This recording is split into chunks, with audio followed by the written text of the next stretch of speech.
আসসালামু আলাইকুম ওয়া রাহমাতুল্লাহি ওয়া বারাকাতুহু। বরাবরের মতোই আমি আপনাদের কাছে চলে আসলাম। আমি একটা ব্যাপার নিয়ে বিশেষ চিন্তাযুক্ত আছি, তো সেই ব্যাপারটি আপনাদের সাথে শেয়ার করব, এই জন্য আসলাম। সেটা হচ্ছে বেহেশত। বেহেশত কি? আমরা জানি বেহেশতের ছবিটা আমাদেরকে এমন ভাবেই দেওয়া হয় যে আমরা মানুষ, যেহেতু নিজস্ব ইচ্ছা শক্তি আছে, তো সেই ইচ্ছা শক্তির পূরণটাই হবে হচ্ছে বেহেশতে। মানে আমি যেটা চাবো সেটাই আমি পাবো, এটাই হচ্ছে বেহেশত, তাই তো?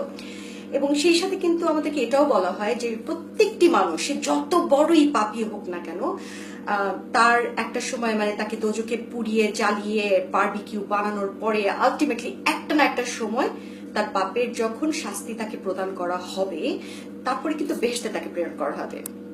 এবং এই সেই বেহেশত কি? বেহেশতেটাতেই হচ্ছে ইচ্ছা শক্তি পূরণ হবে, রাইট? তো এখন এটা নিয়ে আমার একটা কথা আছে, সেটা হচ্ছে যে মনে করেন, মানে আমি তো একসময় ইয়াং ছিলাম, তাই না? মনে করেন কেন, আসলে তো আমি একটা সময় ইয়াং ছিলাম। এখন না হয় 3 বাচ্চার মা, বয়স অনেক হয়ে গেছে, কিন্তু আমি যখন ইয়াং ছিলাম, সুন্দরী ছিলাম, তখন কিন্তু আমার 2-1 জন মানে চাহনেওয়ালা ছিল, যারা আমাকে ভালোবাসতো এবং মনে মনে আপন করে পেতে চাইতো। কিন্তু সেখান থেকে মনে করেন একজন রোমিও, সে আমাকে অনেক ভালোবাসতো, কিন্তু আমাকে পায়নি, আমার আরেক জায়গায় বিয়ে হয়ে গেল। তো সে তখন কি করলো, তার জীবনটা আল্লাহর কাছে সঁপে দিল। বললো যে ঠিক আছে, আমি এই জীবনে লোপাকে পাইনি, কিন্তু পরবর্তী জীবনে ওই জান্নাতে গিয়ে আমি কিন্তু লোপাকেই চাই, অন্য কোনো কিছু চাই না। তো আলটিমেটলি আমরা দুজনেই একটা সময় মারা গেলাম। মারা যাওয়ার পরে সে একটু আগে বেহেশতে গেল, আমি একটু পরে, মানে মানে আমার পাপের প্রায়শ্চিত্ত করার পরে আমি বেহেশতে গেলাম। তো যাওয়ার পরে তখন আল্লাহ পাক, ওই লোক আর কি, আল্লাহ পাকের কাছে বললো যে এখন আমার লোপাকে দাও। তো আল্লাহ পাক তখন এসে আমাকে বললো যে হ্যাঁ, তুমি তো এখন তার হও, কারণ সে তোমাকে অনেক চায়। তো তখন আমি কি বলবো জানেন না? আমি বলবো দুনিয়াতে আমি এটারে পাত্তা দিই আর এখানে জান্নাতে এসে এটার সাথে একই সাথে, নো ওয়ে, নো ওয়ে, আমি এটা চাই না। আমি রিচার্ড ডকিনসনকে চাই। আমি দুনিয়াতে শয়নে স্বপ্নে সারাক্ষণ রিচার্ড রিচার্ড রিচার্ডকে ধরতাম, আমি আর কাউকে চাই না, শুধু রিচার্ডকে চাই। তো তখন আমার এই ইচ্ছা নিয়ে আল্লাহ পাক কি করবে, রিচার্ডের কাছে যাবে, রাইট? তো রিচার্ডের কাছে যে যখন বলবে যে এরকম তোমার একটা ভক্ত আছে, সে তো তোমাকে অনেক চায় এবং একান্ত করে পেতে চায়, তখন রিচার্ড কি বলবে? রিচার্ড বলবে দূর, এসব বাঙালি খ্যাত ম্যাত কালা চামড়া এগুলো দিয়ে আমার পোষাবে না, আমি পপ সিঙ্গার ম্যাডোনাকে চাই, রাইট? তখন রিচার্ডের ইচ্ছা নিয়ে ম্যাডোনার কাছে আল্লাহ যাবে। তো ম্যাডোনা তখন কি বলবে?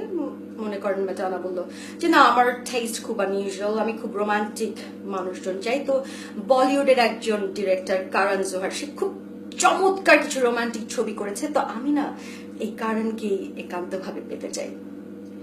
তো ম্যাডোনার ইচ্ছা শক্তি নিয়ে যখন কারণের কাছে যাওয়া হবে, তখন কারণ কি বলবে? দূর, দুনিয়াতেই তো আমার এইসব মেয়ে মানুষ পছন্দ হয় না, এইখানে মেয়ে মানুষ প্রশ্নই আসে না। বাট আমি মুহাম্মদ সাল্লাল্লাহু আলাইহি ওয়াসাল্লামকে চাই, কারণ আমি শুনেছি তার নাকি হর্স পাওয়ার আছে। তো সেই হর্স পাওয়ার দিয়ে সে আমাকে খুশি করে দেবে। কিন্তু হ্যাঁ, একটা কথা, আমি শুনেছি মুহাম্মদ নাকি একই সাথে অনেকজন মানুষের সাথে ভালোবাসাবাসি খেলতেন। আমি কিন্তু কারোর সাথে তাকে শেয়ার করতে পারবো না, আমি মুহাম্মদকে একাই চাই, রাইট? মুহাম্মদ সাল্লাল্লাহু আলাইহি সাল্লামের কাছে যাওয়ার আগেই মুহাম্মদ দূর থেকে চিৎকার করে বলবে, আল্লাহ খবরদার, ওইসব কথা তুমি আমাকে বইলই না। আমি দুনিয়াতে থাকতেই তুমি আমাকে বিভিন্ন সাইজের বিভিন্ন বয়সের মেয়ে মানুষ দিয়ে তুমি আমার মনোরঞ্জনের ব্যবস্থা করছো, তো আমি যেন বেহেশত পর্যন্ত আসছি, যে 72 হুরের কথা তো তুমি আমাকে বলছো সাধারণ মানুষের জন্য। আমি তো ভাবছিলাম তুমি আমাকে আরো এক্সট্রা কিছু দিবা, আর তুমি এখন এইসব ব্যাটা ছেলে, জঘন্য জঘন্য জঘন্য। তখন আল্লাহ পাক তো বিশেষ প্যারার মধ্যে চলে যাবে, তাই নয় কি? আল্লাহ পাকের এহেন বিশেষ প্যারার কথা চিন্তা করে আর কি আমি অনেক বেশি চিন্তিত।